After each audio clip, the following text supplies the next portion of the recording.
What's up, everybody? Welcome to Tools Down South.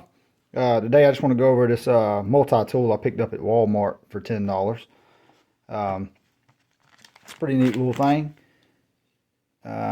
Look on the box here, it describes everything that's on the multi-tool. According to the box, it has a hammer, which includes the hammer head and the claw. And then these are supposed to be lineman pliers, regular pliers, and then inside of there's some wire cutters.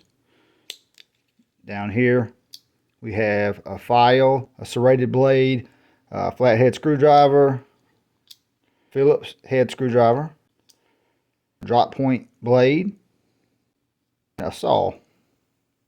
When all of these are inside of the handle, the blade that's sticking out will lock into place. There's an unlock button right there. Locks in as soon as you put it out. You can also, when it's locked, you can just pull another one of the tools out and it will release the lock. It doesn't lock unless they're all inside. And then you can either use that, or like I said before, you can just pull another one out and it'll unlock it. All right, let's try it out.